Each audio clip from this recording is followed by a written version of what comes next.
from the same chapter, the series. The topic for today is Huxley theory, that how muscle contract.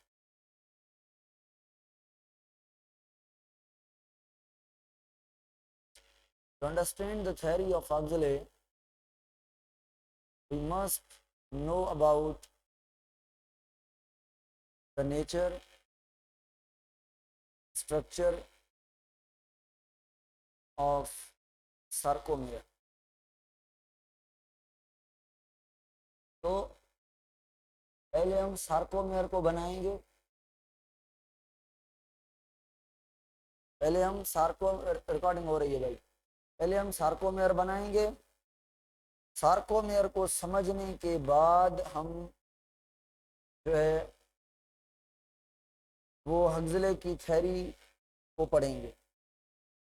अच्छा, कल तक चीजें बिल्कुल clear हैं। कल वाला concept smooth muscle, cardiac muscle, skeletal muscle, पुराने मसल, नए muscle, advance muscle, highly working muscle, striated muscle, double striated muscle, involuntary muscle, voluntary muscle, nervous control में मायोजेनिक, एवरीथिंग इज ओके।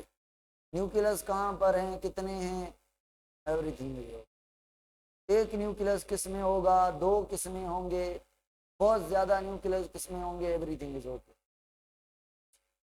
सो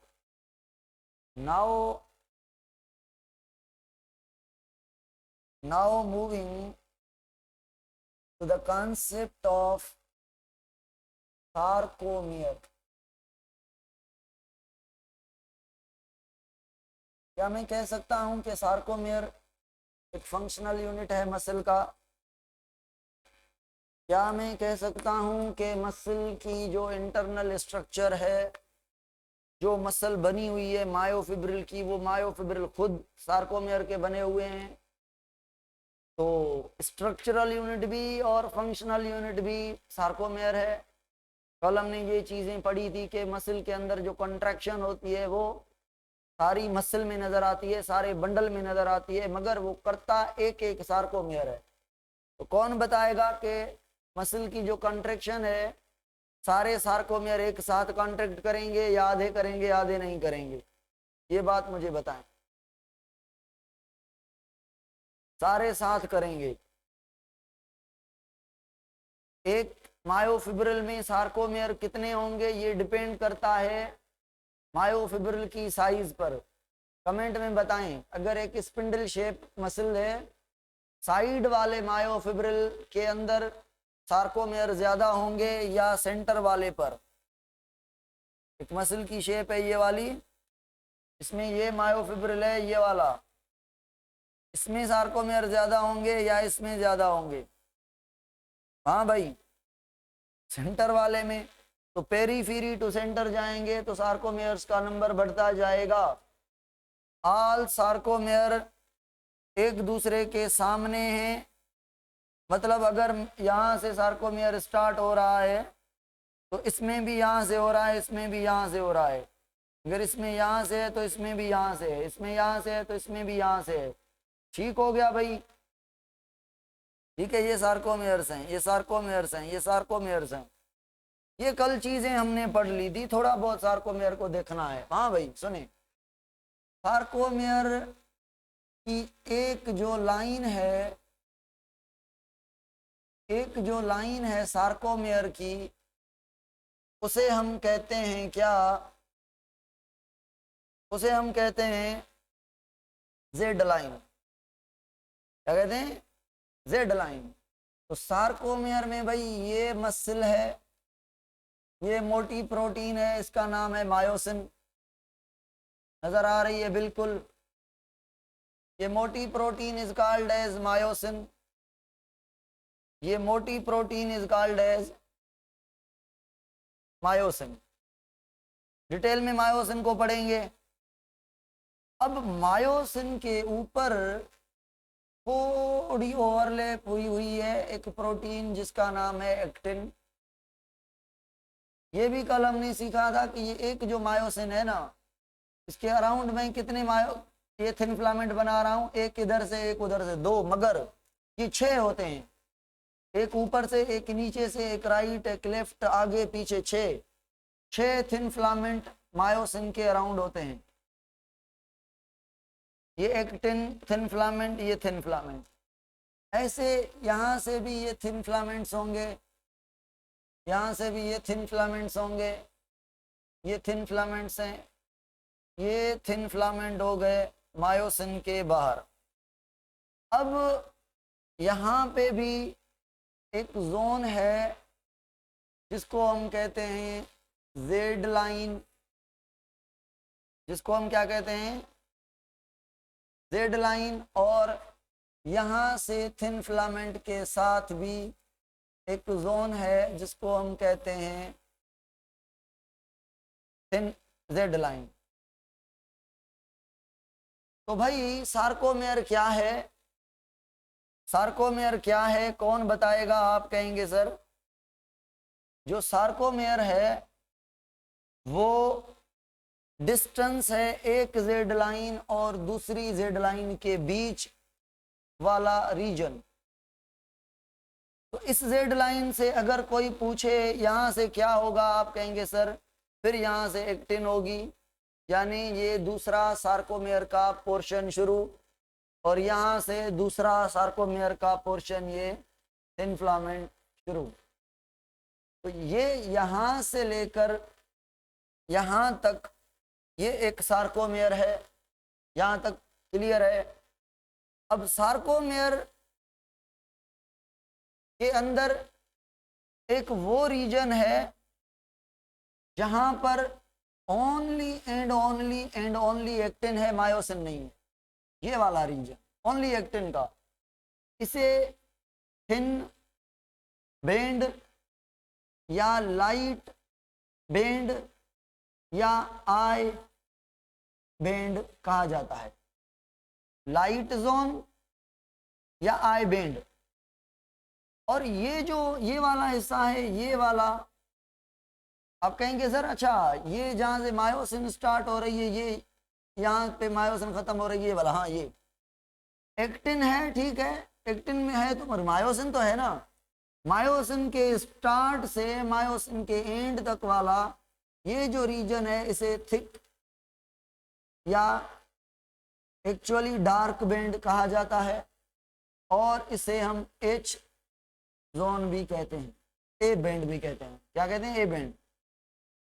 क्या कहते हैं? ए बेंड, ए bend भी कहते हैं। तो जो अगर मैं पूछूं आपसे कि ए बेंड को क्या कहते हैं, ए बेंड कहां से कहां तक है, आप कहेंगे सर ए बेंड जहां से मायोसिन स्टार्ट हो रही है जहां पे खत्म हो रही है वहां तक ए बेंड है। क्या ए बेंड के अंदर, क्या ए बेंड के अंदर मायोसिन का एक्टिन का हिस्सा भी आएगा? हाँ। कौन सा आएगा? ओवरलैप्ड एरिया या non overlapped area? Overlapped area किस पर ओवरलैप्ड है? मायोसिन पर। यानी ये है एक्टिन थिन फिलामेंट का हिस्सा मगर ओवरलैप्ड है मायोसिन पर, तो ये बेंड में कंसीडर किया जाएगा। क्या आई बेंड में पूरे की पूरी थिन फिलामेंट है, या just I bend comprises of non overlapped thin filament? तो नॉन ओवरलैप्ड थिन फिलामेंट का बना हुआ है ये। चलो भाई, थिन फिलामेंट कहें, एक्टिन ना कहें, एक्टिन की बनी हुई है इसे थिन फिलामेंट कहते हैं, एक्टिन की बनी हुई है, और भी प्रोटीन्स हैं मैं बताऊंगा। अब ये मुझे कौन बताएगा, ये रीजन ये पूरा ए बेंड है या ए बेंड का एक पार्ट है? ये पूरा ए बेंड है या ए बेंड का नॉन ओवरलैप्ड पार्ट है? नॉन ओवरलैप्ड पार्ट है, इसे कहते हैं एच जोन। ए का फुल फॉर्म है इन आइसोट्रॉपिक, आई का फुल फॉर्म है आइसोट्रॉपिक, आइसोट्रॉपिक बेंड। लाइट को पास करने देता है, लाइट को पास नहीं करने देता, इसलिए isotropic an isotropic term use किए गए हैं इसके बारे में। भाई अब अगर मैं आपसे पूछूं, अगर आप मुझे कमेंट में बताएं तो मुझे ये बताएंगे कि सर अब समझ आया कि अगर मसल को हम देखते हैं माइक्रोस्कोप से तो वो मसल में पट्टियां पट्टियां क्यों नजर आती हैं, स्ट्राइटेशन क्यों नजर आती हैं, क्योंकि ए बैंड सारे सार्कोमेयर का एक ही जगह पे मोटी पट्टी नजर आएगी और आई बैंड सार्कोमेयर का अगले का अगले का अगले का सबका साथ नजर आएगा। Non polarized I band, polarized A band, इस पर डिबेट करते हैं। ये बात यहां तक क्लियर हो गई, यहां तक क्लियर है। कौन किसके ऊपर ओवरलैप्ड है, एक्टिन मायोसिन के ऊपर या मायोसिन एक्टिन के ऊपर? सेंटर पर कौन है, साइड पर कौन है सार्कोमेयर में? अब एक प्रोटीन है जो बीच सेंटर पर लगी हुई है, इस प्रोटीन का नाम है एम लाइन। इस प्रोटीन का नाम क्या है? इस प्रोटीन का नाम है एम लाइन। इस लाइन का नाम है एम लाइन। ये एम लाइन ये एक प्रोटीन है, मायोसिन को होल्ड करती है। अगर ये मैंने मार्कर यहाँ पे रखा हुआ है तो किसने होल्ड किया है मार्कर को ऐसे फिक्स? उंगलियों ने। तो ऐसे मायोसिन को, दूसरी मायोसिन को, तीसरी मायोसिन को होल्ड करके रखती है। It means myosin are fixed by the M line. चलो भाई, अब अगर मैं पूछूं कंट्रैक्शन के दौरान क्या होगा, तो भाई कंट्रैक्शन के दौरान हम क्या पढ़ेंगे कि ये जो एक्टिन है ये ओवरलैप करके जाएगा सेंटर तक। ये एक्टिन ओवरलैप करके जाएगा सेंटर तक ड्यूरिंग कंट्रैक्शन। तो मुझे बताएं सार्कोमेयर क्या होगा? छोटा और थोड़ा मोटा।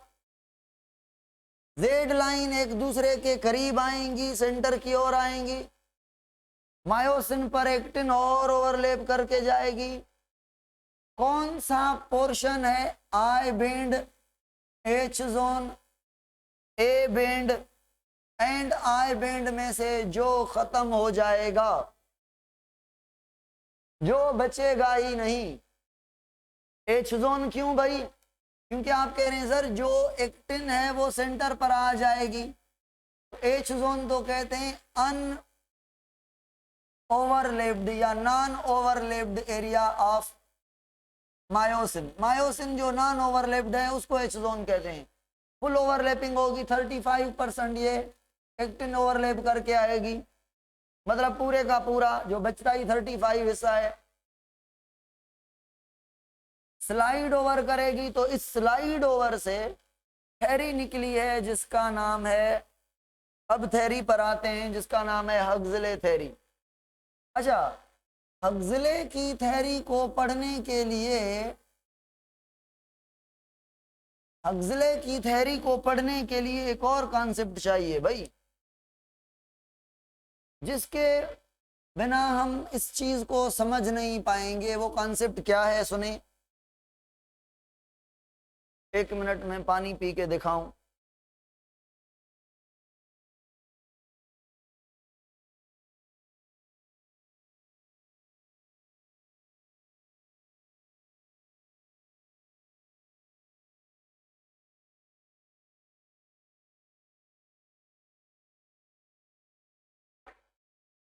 भाई वो जो कॉन्सेप्ट है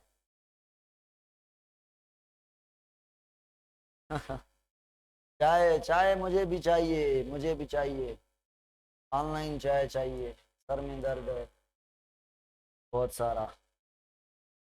चलो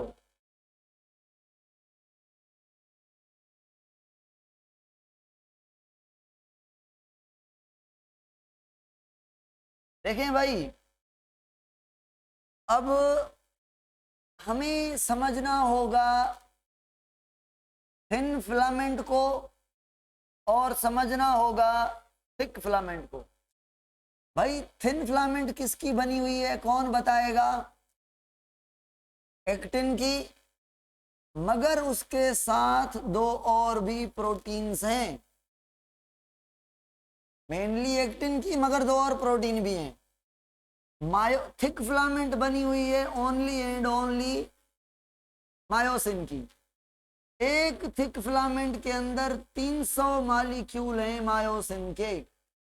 अच्छा, आप कहेंगे सर ये जो आपने ये मायोसिन बनाई है, आप कह रहे हैं इसमें 300 मायोसिन है। हाँ, इसको कहते हैं थिक फिलामेंट, इसमें 300 मायोसिन है। भाई कैसे एक मायोसिन बना के दिखाएं, सुने।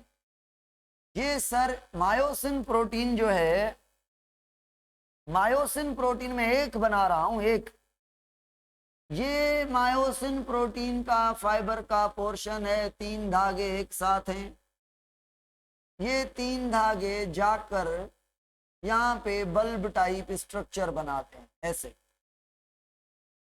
और दूसरे 3 धागे, ये 2 ये 3, फिर ये भी जाकर बल्ब बनाते हैं यहाँ पे। तो कितने बल्ब हो गए? 2।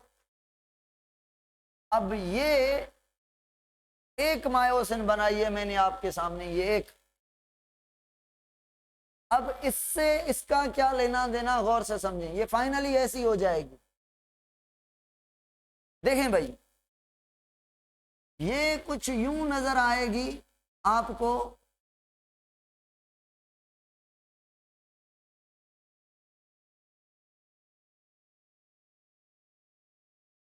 अच्छा, आप कहेंगे सर हमने अब समझा कि ये जो पोर्शन है ये बाहर होगा, और ये वाला जो पोर्शन है ये इसको कहते हैं टेल।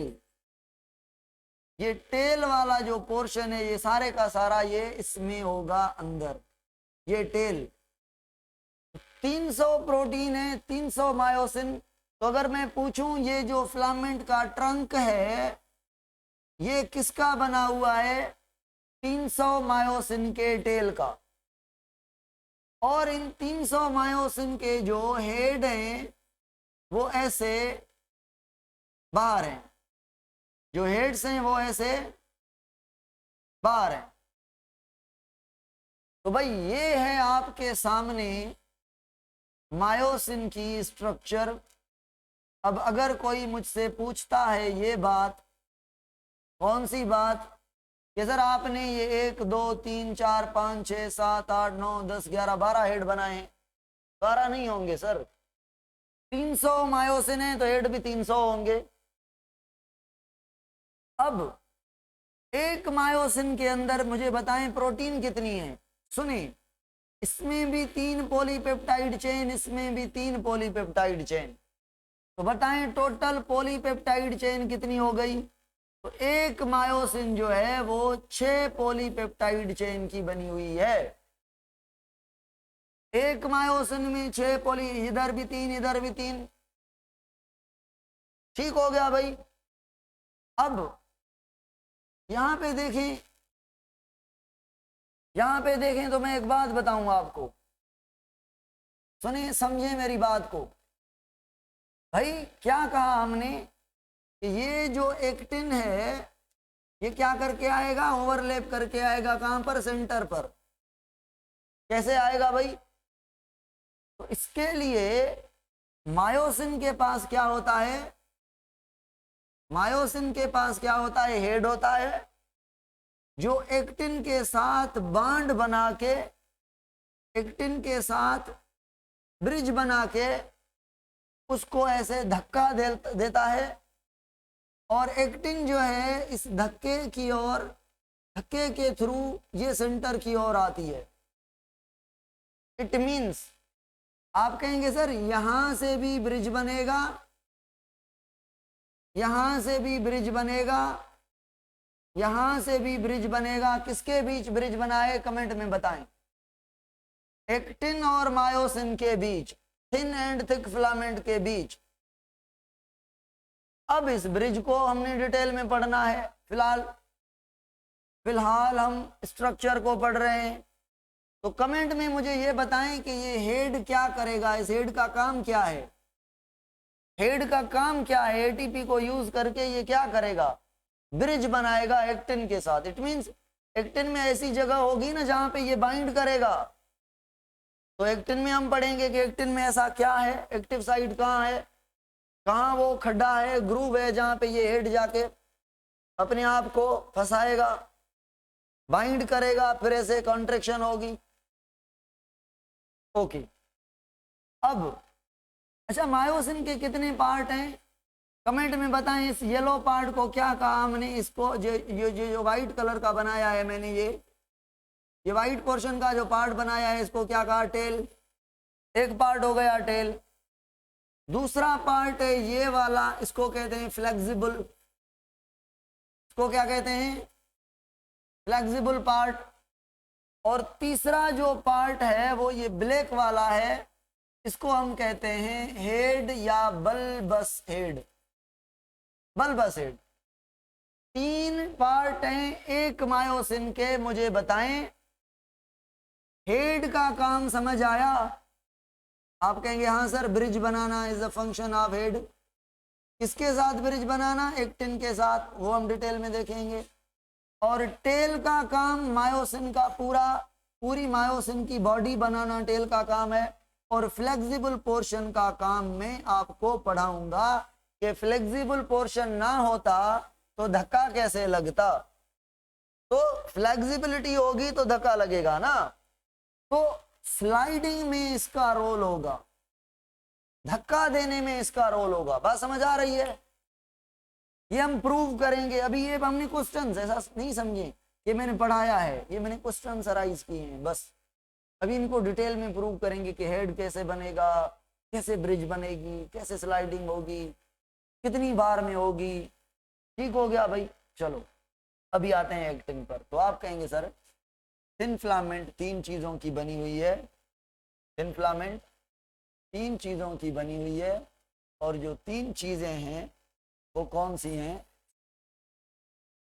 उनमें से एक का नाम है, थिन फिलामेंट में एक का नाम है एक्टिन, दूसरी का नाम है ट्रोपोमायोसिन और तीसरी का नाम है ट्रोपोनिन। ट्रोपोनिन 3 टाइप के प्रोटीन्स हैं। तो भाई ये मैं वाइट कलर से एक्टिन बना रहा हूं, ये वाइट कलर से मैं बना रहा हूं क्या?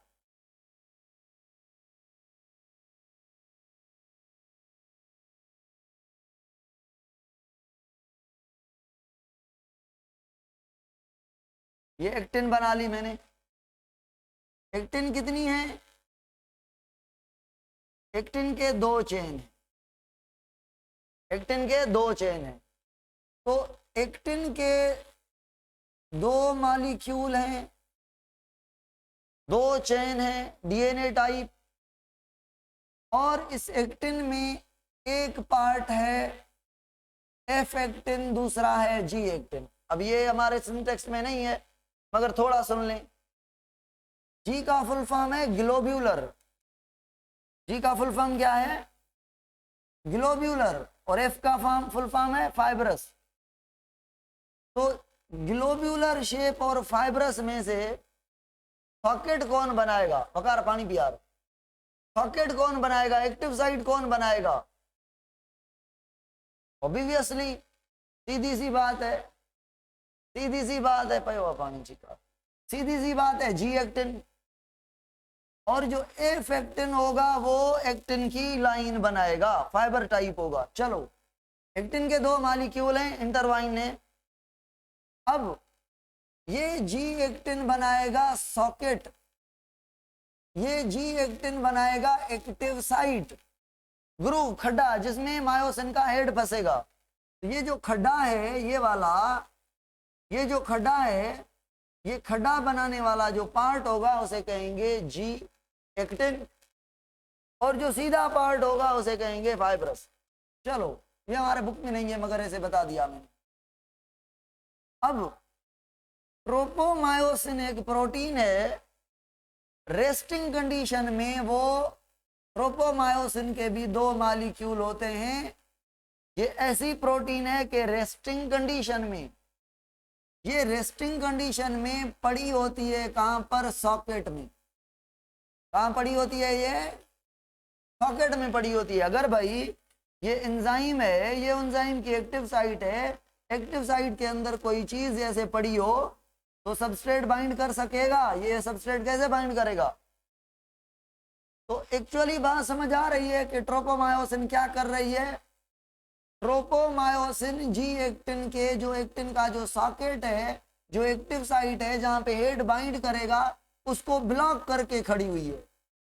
तो बताएं, जब तक ट्रोपोमायोसिन एक्टिन के सॉकेट में होगी तो एक्टिन बल्बस हेड से मायोसिन से ब्रिज बना सकेगा? नहीं।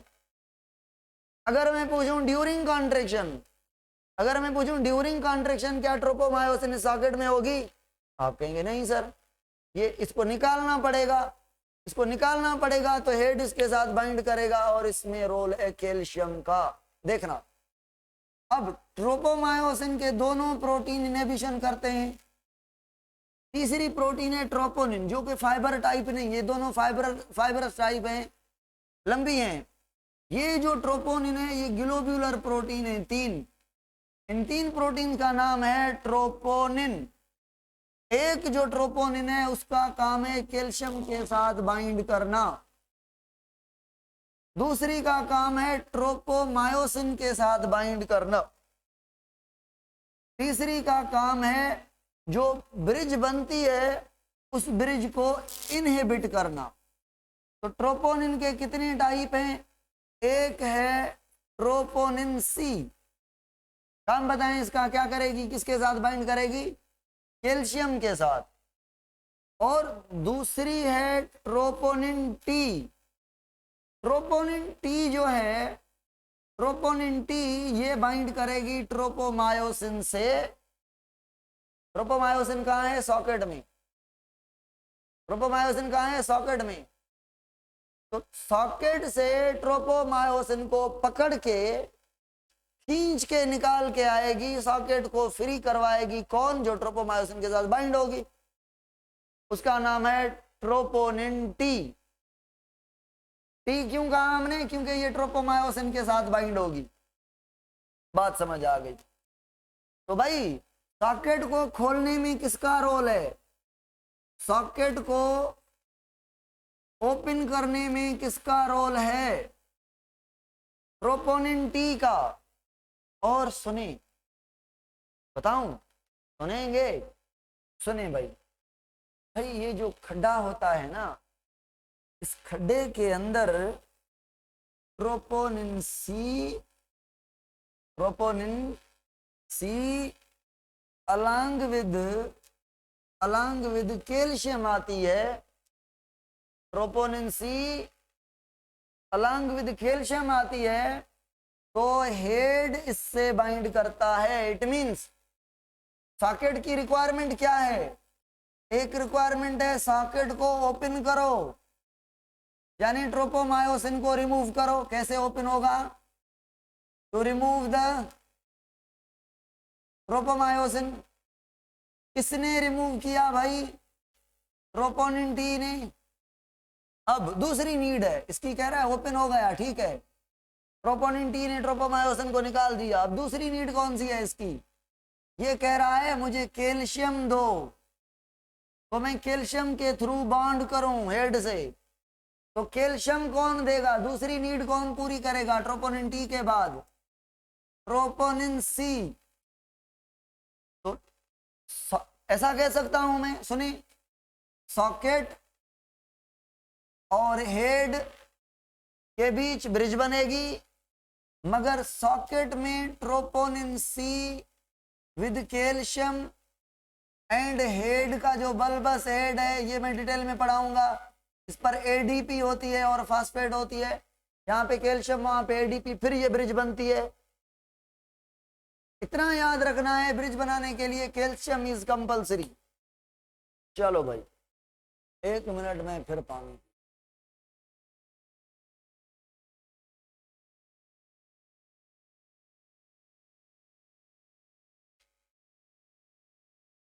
तो भाई कुल मिला के यहाँ पे हमने इसका फंक्शन भी पढ़ लिया, इसका फंक्शन भी पढ़ लिया। ट्रोपोनिन आई का काम है जब कॉन्ट्रैक्शन खत्म करनी हो, कॉन्ट्रैक्शन करनी ही नहीं है, मसल को रिलैक्स रहना है, तो ये क्या करेगी, ये क्या करेगी, ये सॉकेट को क्लोज करवाएगी, सॉकेट को क्लोज करवाएगी। अब आप जानते हैं कैसे, ट्रोपोमायोसिन को बुलाकर, ट्रोपोमायोसिन को बुलाने वाली ट्रोपोनिन आई मतलब इनहिबिशन करने वाली, रिकॉर्ड हो रहा है भाई। ये था कंसेप्ट एक्टिन एंड मायोसिन की कंपोजिशन का। अब अगर मैं सेम इस पर चलूं तो आपसे सवाल पूछूं और कुछ चीजें बताऊं तो ये कुल मिला के होगा। हक्सले कह रहा है, हक्सले थ्योरी सुनिए, अब सुनने की बात है, बस खोपड़ी खोल के बैठे, मुझे सुने और हाँ या ना में जवाब देते जाना। हक्सले एक साइंटिस्ट है, इससे पहले बहुत सारे साइंटिस्ट ने मसल के कॉन्ट्रैक्शन करने के लिए थ्योरीज दी कि मसल ऐसे कॉन्ट्रैक्ट करती हैं, वैसे कॉन्ट्रैक्ट करती हैं, ये करती हैं, वो करती हैं, मगर जो मोस्ट एप्रोप्रिएट थ्योरी थी वो थी हक्सले की। तो हक्सले की थ्योरी को माना गया। हक्सले ने कहा कि जो मसल के अंदर कॉन्ट्रैक्शन होती है, एक तो वो सार्कोमेयर की लेवल पर होती है, सारे सार्कोमेयर इकट्ठे कॉन्ट्रैक्ट करते हैं, सही बात है भाई। और फिर उसने कहा कि सार्कोमेयर एक अरेंजमेंट है एक्टिन एंड मायोसिन का, मायोसिन बीच में है, एक्टिन उस पर ओवरलैप्ड है। इसने कहा ये एक्टिन मायोसिन पर ऐसे ओवरलैप करती हैं जैसे आप दो हाथ की उंगलियां बीच में ओवरलैप करें, ये भी बात सही। फिर इसने कहा कि जब कॉन्ट्रैक्शन होती है, तो जब कॉन्ट्रैक्शन होती है तो एक्टिन ओवरलैप करके जाता है मायोसिन पर, एच जोन खत्म हो जाता है, ए बैंड वही का वही रहता है मगर थोड़ा मोटा हो जाता है क्योंकि मायोसिन के साथ एक्टिन भी आ जाती है, और आई बैंड जो है वो छोटा हो जाता है। और इसने कहा जो जेड लाइन है वो एक दूसरे से के करीब आ जाती हैं, मतलब सेंटर की ओर आ जाती हैं, ठीक है, क्लोज आती हैं। और उसने कहा कुल मिला के जब सारे सार्कोमेयर इकट्ठे कॉन्ट्रैक्ट करते हैं तो पूरा सेल हमें लगता है छोटा हो गया। और एक सेल नहीं, दूसरा सेल नहीं, सारे सेल बंडल के फॉर्म में, दो बंडल हैं तो दो के दो छोटे और मोटे हो गए। ये बात समझ आई? ये बात समझ आई? मुझे ये बताएं। ओके, तो भाई अभी एक और साइंटिस्ट आया जिसने इसकी डिटेल बताई। सिमरन कुछ सेटिंग में ये वो कर रही है, आप सिमरन प्लीज ये सेटिंग्स में जो है ना इधर उधर सेटिंग ना करें, मुझसे परमिशन मांग रहा है सिस्टम, अगर मैं परमिट करूंगा तो ये सेटिंग आपकी वैलिड होगी, अगर आप टाइम वेस्ट करेंगी होगा कुछ भी नहीं, या गलती से हो रहा है या आप खुद कर रही हैं, ये ना करें प्लीज।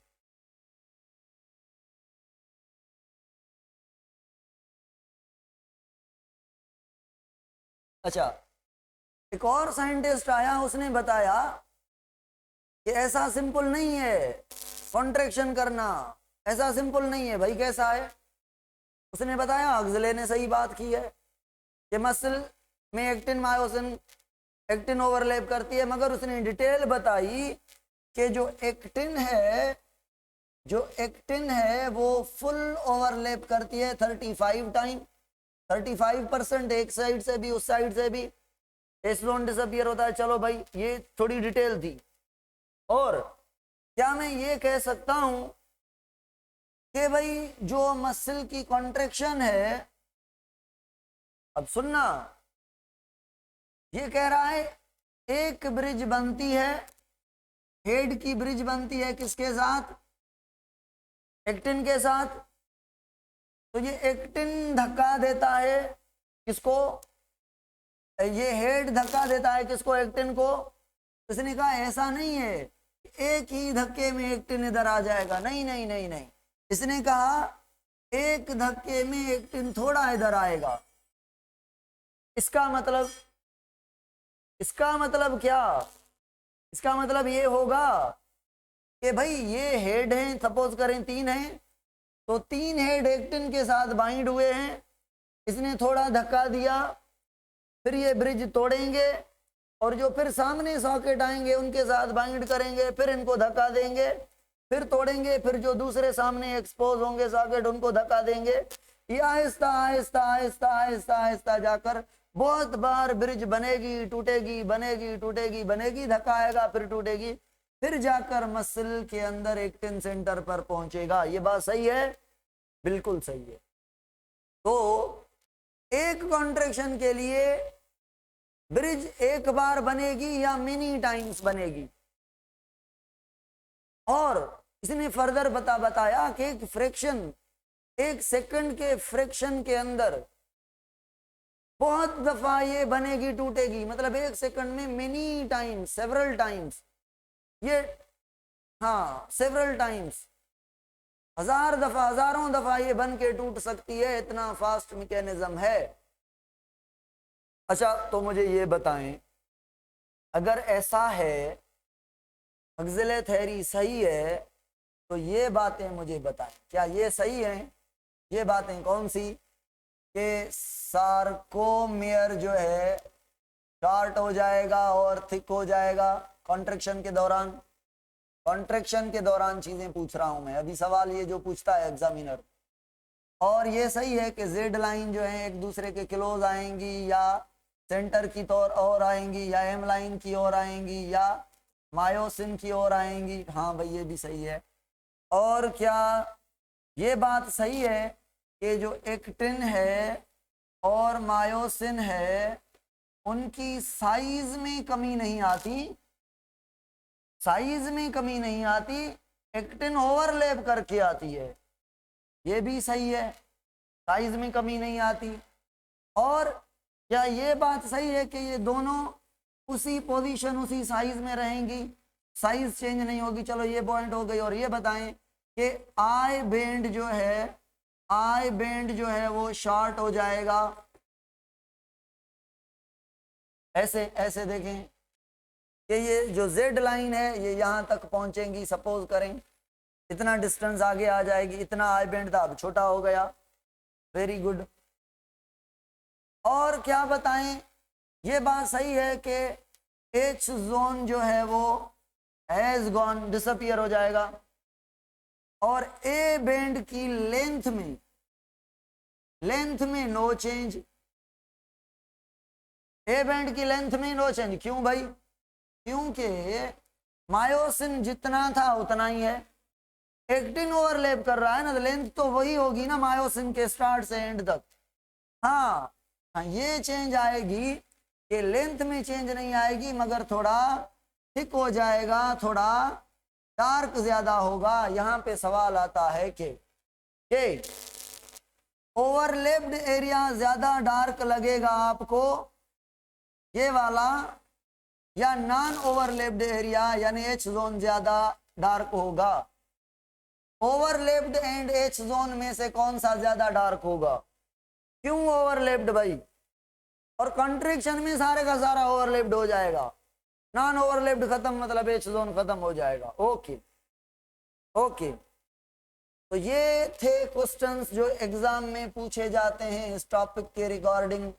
अब एक और बात समझनी है आपने, कि समझनी तो नहीं है, रिपीट करनी है, क्योंकि मैंने समझा दी है कि ये स्केलेटल मसल्स है, ये स्केलेटल मसल के अंदर ये मायोफिब्रिल्स हैं, और ये जो मायोफिब्रिल्स हैं surrounded by the endoplasmic reticulum which is called as sarcoplasmic reticulum which store the calcium.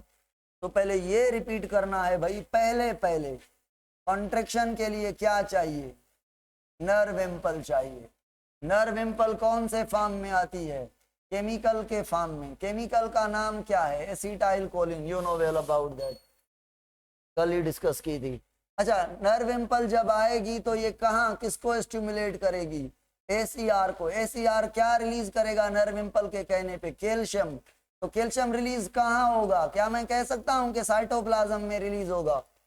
Sarcoplasm में, साइटोप्लाज्म में, या इसके थोड़ा और इसको एक्सप्लेन करूं, साइटोप्लाज्म में कहाँ? तो कह सकता हूं मायोफिब्रिल पर रिलीज होगा। तो और इसको डिटेल में करूं तो मायोफिब्रिल से सार्कोमेयर पे रिलीज होगा। सही बात है। और क्या मैं ये कह सकता हूं कि नर्व इम्पल एसीआर तक पहुंचेगी through the tubule which is called as T tubule? Okay, is there reason why its zone is lighter? Yes, there is reason. There is a reason, solid reason, बर्फ के जैसा पक्का वाला रीजन। क्योंकि यहाँ पे मायोसिन के साथ एक्टिन है। तो भाई अब उंगलियां सेपरेट हैं तो मोटी हैं, या ओवरलैप्ड करने के बाद मोटी हैं? बाद में ज्यादा मोटी हो गई। तो अकेली मायोसिन ज्यादा थिक है, या मायोसिन के साथ एक्टिन भी लगा दें तो एक्टिन मायोसिन को मिला के ये थिक बन जाएगी? और सिंपल चीज है ना। ओवरलैप्ड एरिया में दोनों हैं, नॉन ओवरलैप्ड में ओनली मायोसिन है। तो ओनली मायोसिन और एक्टिन एंड मायोसिन दोनों में से थिक बन जाएगी दोनों। आई होप क्लियर होगा। हाँ भाई, तो यहां पे हम डिस्कस कर रहे थे कि एसीआर तक नर्व इम्पल पहुंचेगी in the form of chemical, और वो केमिकल अंदर लेकर आएगा टी ट्यूब्यूल। कैल्शियम रिलीज होगा साइटोप्लाज्म में, यानी मायोफिब्रिल में, यानी सार्कोमेयर पर। अब कौन बताएगा कि सार्कोमेयर की थिक फिलामेंट पे जाके काम करेगा या थिन फिलामेंट पे जाके काम करेगा? अच्छा, थिन फिलामेंट में कौन सी प्रोटीन पर? एक्टिन पर जाके लगेगा, ट्रोपोमायोसिन के साथ लगेगा, या ट्रोपोनिन के साथ अटैच होगा? अच्छा, ट्रोपोनिन के साथ होगा। ट्रोपोनिन भी 3 है, ट्रोपोनिन सी के साथ, ट्रोपोनिन टी के साथ, ट्रोपोनिन आई के साथ। तो फाइनली आपने जवाब दिया कि ट्रोपोनिन सी के साथ जाके बाइंड करेगा, और ये ट्रोपोनिन सी जाएगी एक्टिन के अंदर, और एक्टिन के अंदर जाकर ये बाइंड होगी एक्टिन के जी एक्टिन के सॉकेट में, और ये सॉकेट जो है बाइंड करेगा इसके साथ? थिक फिलामेंट के हेड के साथ। ये आपकी हो गई रिवीजन।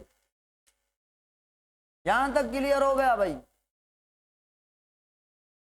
पक्का वाला बताएं। रिवाइज तो करवा रहा हूं सारे का सारा। चलो भाई देखें। अच्छा, जब ये कैल्शियम गया एक्टिन फिलामेंट के सॉकेट में, ओके, एक्टिन फिलामेंट के सॉकेट में ट्रोपोनिन सी के साथ, ट्रोपोनिन सी से बाइंड होकर, तो वहां जाके इसने बनवाई ब्रिज। ब्रिज बनी तो होगी कॉन्ट्रैक्शन। तो एसीआर से जो कैल्शियम रिलीज हुआ उसने बनवाई ब्रिज, और ब्रिज बनने के बाद ब्रिज के रिजल्ट में हुई कॉन्ट्रैक्शन। अगर इस कॉन्ट्रैक्शन वाली स्टेज को कन्वर्ट कर लें रिलैक्सेशन में तो क्या होगा? हाँ भाई, क्या होगा बताएं? कहां जाएगा कैल्शियम? अब रिलैक्स करना है मसल को, तो कैल्शियम वापस लौटेगा ट्रोपोनिन सी को छोड़कर, यानी थिन फिलामेंट को छोड़कर, यानी सार्कोमेयर को छोड़कर, यानी मायोफिब्रिल साइटोप्लाज्म को छोड़कर वापस इनटू द एसीआर। तो एसीआर पर जाके बाइंड होगा, यानी एसीआर रीएब्जॉर्ब कर लेगा। जब एसीआर कैल्शियम को रीएब्जॉर्ब कर लेगा तो कैल्शियम के सिवा क्या मसल कॉन्ट्रैक्ट कर सकती है? तो आंसर इज नो। तो स्टेज आएगी जिसका नाम है relaxation. Sir if calcium stay there then क्या होगा? Then muscles remain in contracted state and that state is said to be as abnormal contraction और टेटनी, जिसको हम कल पढ़ेंगे कि क्यों ऐसा होता है। यहां तक भाई आज वाला ये काम क्लियर है। मैं तो चाहता हूं कि एक छोटा सा टॉपिक है वो हो जाए।